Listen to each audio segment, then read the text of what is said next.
Chapter 40. Fragile. Blue. I've heard of getting fucked senseless, Blue, but this is ridiculous. Avery pouts, and I really should have the decency to address her.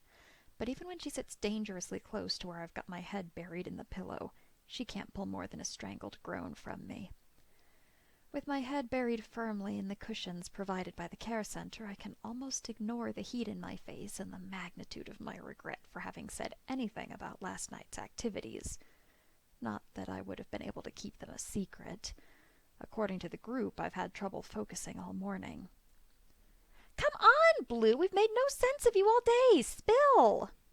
Marina whines, and even though I can't see her jumping around, I can feel the small windstorm her wings are churning up. Maybe I should tell them.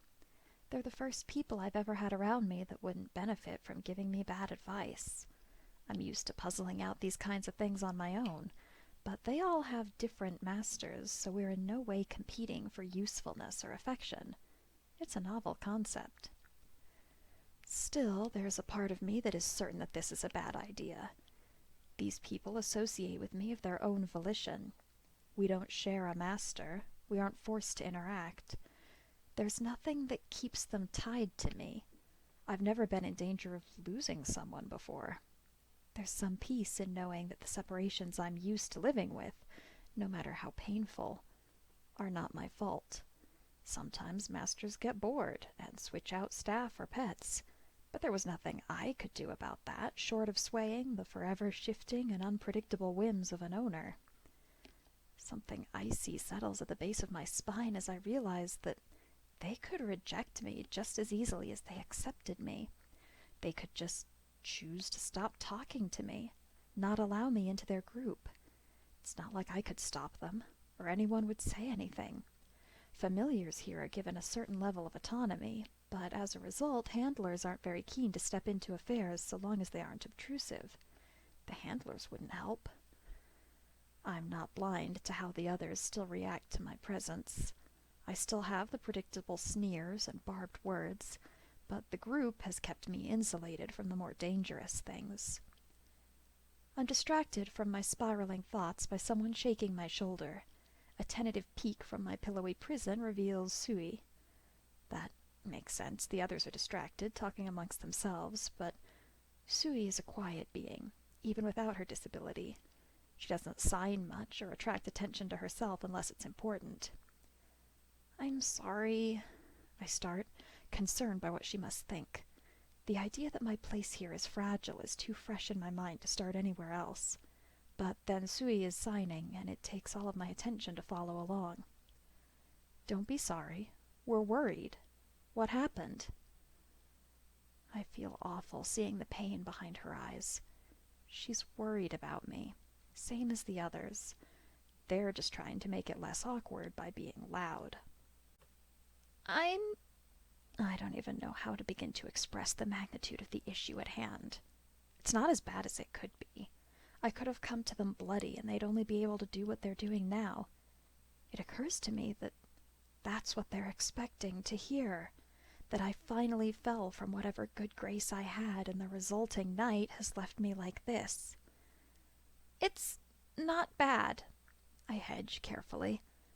"I'm just a little embarrassed." I'm mumbling to myself, but apparently it's still loud enough for everyone to hear. "Well, you have to spill now. We need details. Everyone knows my master's dick isn't half as interesting as yours if it can make your face go that red," Avery says loudly, flopping down on the cushion next to me. "Avery!" Nick does his best to look like he's reprimanding her, but his face is just as red as mine, and Avery only sticks her tongue out. "I just call it like I see it." She smiles, far too mischievous for my liking. "So what happened?" Marina intones softly, approaching me like one wrong move will send me diving back under the pillows. "I made a fool out of myself." "We are going to go slow, and you are going to tell me if you feel uncomfortable at any point. Understand?" There's no room in his tone for negotiation, but that doesn't make sense. "What are you doing? You said no sex tonight." I try to say it as quietly as possible. I don't understand what's happening, but I don't want it to stop either. I'm not ready for sex, but if you want to play, there's still plenty we can do. Master smiles down at me, and I'm not sure what to think. But in the next few seconds, he robs me of the indecision. I don't remember being asked to kiss much. It wasn't particularly fashionable for masters or pets, and I'm more used to kissing my master's boot than their lips. Right now, it's all I can do to hold on and hope I'm not as bad at it as I feel. Master doesn't seem to have the same difficulties. His hands worm their way under my shirt and start teasing the exposed skin. His mouth leaves mine, and I don't have a moment's rest before he's working his way back up my body, kissing every new inch of exposed skin as he works my shirt off. I can't suppress the whine that comes when he presses his lips to my neck and licks down my pulse point. I try to strengthen my resolve to keep quiet, but at the moment there's just a bit too much brain power dedicated to not bucking my hips until I find friction. I don't want whatever moment that's happening to be broken. I want to stay like this, lavished in attention. I can't risk making bad noises that'll make Master mad. Now, when were you going to tell me that you were wearing these to bed? Master breathes over my neck, and I'm so consumed by the heat of his words chasing invisible sensations that it takes me a second to realize he's actually spoken to me. What? I try to will my mind into processing what's just been said before he's rolling the beaded piercing between his fingers. Ah! The noise, as well as the squirming, comes without my permission. My mind flashes through my dreams from the night before, and I can feel my face going a mess of red. I don't know how to reconcile what I'm feeling with my dreams. Luckily, Master takes pity on me and gives me a moment to collect myself. That is, until I realize that the stop was a little more deliberate than that. He stopped completely above me. Is this all right? Master speaks quietly. He's so close to me I can feel his breath against my ear. There's sincerity in his tone, though. He's not continuing. I can feel the unofficial pause that's been put over our activities. He's waiting for my response. I swallow, hoping the extra second will give me the confidence to speak, but by the time I meet his eyes, I can't trust my voice. I find myself nodding, hoping to the stars that this isn't a dream as well. Whatever had stopped Master before goes away, and his clever hands continue moving, settling low on my waist while his head stays up by my ears, whispering into them.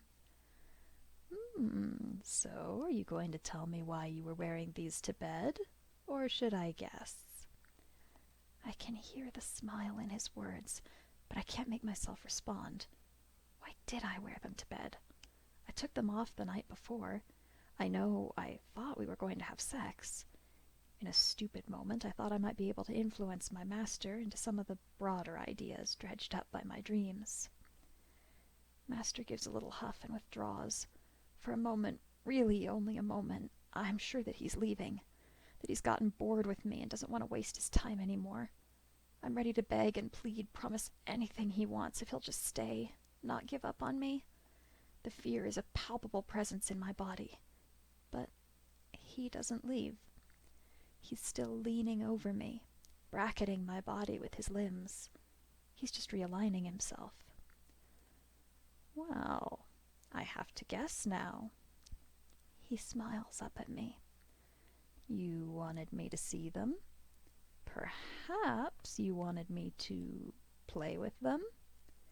He questions, running his tongue along the warmed metal of the right piercing. I shove my hand into my mouth before I can yelp again.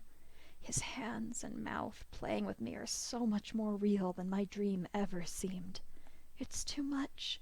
He moves with too much confidence, working my body like he understands what makes it tick better than I ever did. It's hot and wet, and when his tongue comes to play with the bead and drag against my skin, I bite down hard to keep my pathetic noises inside where they belong. Closing my eyes doesn't have the effect that I wanted. Instead of taking away the visual of Kara playing my body like a finely tuned instrument and granting me some modicum of control over my reactions, it just makes the stimulation that much harder to ignore. It also has the distinct disadvantage of leaving me blind to my master's whims, something I don't really register until master's hand is prying my fist from my mouth. I can't keep my whimpering in, even though he's stopped the rest of his movements. I can't stay quiet without this. I'm holding on to my sanity by a thread. I can't be good if he's just burying me in pleasure like this. I want to be good. I want to be so good. I don't want to make him mad. But Master just pulls my hand from my mouth and begins kissing over the worst of the damage. "Oh, that won't do, darling," he whispers, loud enough for me to hear, but it seems more like a private admonishment. "I can't be quiet for you without," I try to say, stumbling over my words, until Master cuts me off. "I want to hear you." He says it like it's such an obvious fact I should never have considered any other mode of thought. "Blue, I don't want you to mask any sound you make. I want to hear you, loud and clear." He locks eyes with me, the burning intensity in them telling me without a doubt that this is what he wants. He gathers my wrists in one hand and pulls them over my head. At once, I'm vulnerable. I've been bound and held down in bed before, but this isn't like that. Master's purposefully put both my hands in only one of his, and while his hand's big enough to encompass my wrists, he's not being forceful. He's strong enough that it wouldn't be anything for him to force the delicate bones to grind together painfully, a silent warning not to move, but he's just holding. He's just holding my wrists above my head, his hold a reminder of his order, nothing more. "Are you all right?" he asks again. He's watching me carefully, but for what? Insanity? Disobedience? I nod carefully, and then, as if he's sealing some sort of deal, his head dips, and he takes my lips once again, no less passionate for all the time he's spent on me. He starts kissing and fondling his way down my body once again, just like before, but this time I do nothing to suppress my moaning. I'm barely restraining my bucking as he goes down to play with the rings again, and then as he dips lower, playing with my hip bones, I can do nothing but whimper and hope he'll take pity on me by the end of this and just fuck me. It doesn't help that he keeps whispering praise and encouragement. So sensitive, so ready for me, such a good boy. Suddenly his hands worm their way under my pants. I can't help the yelp that comes from me when his hands rake over my hips. The stimulation is just a little too much, even with all the build-up that we've had. "Blue, you all right?" Master whispers, his hands paused where they are, giving me a moment to come back into my body. "Yes," I whisper breathlessly, trying to get my heart rate back under control before I come in my pants like the fool I am. "Is there something that you'd like to tell me?" He speaks a little more clearly, not demanding, but expecting an answer. I I don't know how to respond to that. I've never had to explain this sort of thing to anyone before. "Blue." Master's voice is more demanding now, and he hasn't made a move to continue his ministrations. "Every, breed has their own soft spot." I stumble, trying to get out the words under the implied threat that he'll stop without an explanation. "What?" Master chokes out, confused, but not disgusted, at least. I try to find words to continue, but Master's nails are tracing down the sensitive patches of my hips. "Blue, you have to explain this. I really don't understand." He might not understand, but he's not above taking full advantage of the new knowledge. "It's like I trail off, trying to find a good example, while he continues to stroke my hips. Shauna! Like Shauna and Ande? But that was his ears? He has the audacity to sound genuinely interested as he presses his hand flat down against my skin and drags the rough, calloused flesh down my hips. I grit my teeth and bite out. As far as I know, lions, tigers, and bears share their sensitivity. Oh, so theirs is their ears, while yours... He plays his nails down my hips again, forcing an involuntary moan from me. Yes, I stutter out, trying to maintain the illusion that I'm still somewhat capable of higher functions. That's good to know. Master smiles, and I know that he's going to continue experimenting with this new information. When his leg presses between my thighs, I can't help but jerk, widening my legs to accommodate him, but also desperate for friction. I find myself whining, trying to keep my hips still against the mattress. Blue, I said we wouldn't have sex tonight, but that doesn't mean you have to deny yourself. That doesn't sound that bad, Ande hedges carefully. It sounds fucking hot, Avery interjects. Avery! Nick tries to quiet her, but she just barrels on. He can come rub against my hips any time, she says, swaying a little too suggestive. I'm surprised by how quickly I raise my hackles, growling deep in my throat before I fully understand what I'm doing. I feel my face heat as I sit back down with a huff. Avery looks like she's won something. You obviously want him. You have him. This is quite literally the best scenario. She chides me like I'm a child in need of basic instruction. It's not that.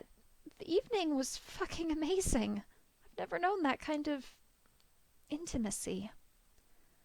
I stutter because my body wanted to say sex, but true to his words, we did just about everything but. Intimacy sounds like the wrong word too, but I'm too torn up inside to think more on the subject. So what are you so worried about? Marina pipes up when no one else chimes in. I'm worried about what happened after, I whisper softly, but it's obvious they've all heard me. I explain to them what happened. I tell them about how wonderful my master was trying to make the night, and how I was too broken to even take pleasure properly. I didn't last too long, not with so much stimulation and actual permission to come. Something's wrong as I come down from my haze. Everything was too much in the lead-up, but that doesn't explain what's happening in my mind. I've had masters who wanted to see me twitching, fucked out and nearly comatose as they tried to wring another orgasm from me by passing me around to their guests. I know what it feels like to come down from that kind of high. I know how to remain functional and not embarrass my masters in the process. In this moment, though, I really don't understand what's happening around me. Everything feels weird and muffled, and I can hear too much of my own heartbeat. I can't hear what's happening around me, and my eyes refuse to focus. I need to get my head on straight before I'm needed, before Master has to waste time on you, before he sends you back down for misbehaving, for disappointing his guests, for disrupting his day. The afterimages playing in my head aren't right. Master has been kind to me. I'm safe, tucked away in his bed. That doesn't change the tricks my mind is playing on me. I couldn't hear him, couldn't see him as the world faded away, leaving nothing. I feel the ghosts of hands, fingers pulling, arms holding, reminding me what my place is, where I belong. I'm not safe. I'm not with my master. There's nothing but the nameless, faceless owner's guests, the ghosting of hands and bodies pressed up against mine. They keep moving in, getting closer, suffocating me until I can't choke down my screaming anymore. Idly, I'm sure that I never screamed for them. It's not something that was allowed, and I'm not one to indulge in things that only bring trouble. But among the ghosts of the past, I'm weak. They remind me of what I am. How used and disgusting I've come to be. I deserve what they give me. I should be grateful they deign to waste their time on my pitiful excuse of an existence. They give me a reason to exist. They allow me to continue living even though it's one struggle after another, obstacles that they put in front of me. I should be grateful. They give me a chance to entertain them. They give me a chance to try and plead my worthless body back into their good graces. There are arms around me, more solid than the rest of them, and as the phantom touches fade, those arms do not. It's my master, the current one, the one who's been so kind to me but given me so few chances to prove myself. He's holding me, rocking me gently back and forth. Suddenly I'm worried. When I was lost to the place with my ghosts, how long did Master have to do this? How long did he have to hold me like a babe when I should have been thanking him, promising anything he wanted for the lavishing attention tonight? My voice comes out hoarse, and I wonder if the screaming was only in my mind. Surely Master would have cast me aside if it wasn't. He wouldn't be holding me like I was worth something if I'd proven myself that much of a mess. I wrap my heart around that shallow hope. "Yeah, Blue?" Master answers me. I, I just... I haven't held you here long, I hope." I stutter without meaning to, but my tongue doesn't seem to want to cooperate. "It wasn't that long." He smiles and presses a kiss to my forehead, and I feel heat prickle behind my eyes. "But that's beside the point," the voice inside me counters. "I've made him play caretaker long enough. He shouldn't have to deal with these antics. Sooner or later, he's going to get tired of them." I had wanted to be able to offer something in return. Even limited as I am by Master's no-sex rule, I am certain there must be something pleasurable Master might take from my body. I can do something for you," I try to offer. It's a pittance, I know, but hopefully somewhat alluring. "What?" Master's voice is soft. He's not angry, just... perhaps that was not explicit enough. You shouldn't be the only one to... Let me take care of you." I try to get the words without breaking down. I can feel myself fraying at the edges. I need to do something. And then, maybe when all this is over and I have a moment, I can break down in peace.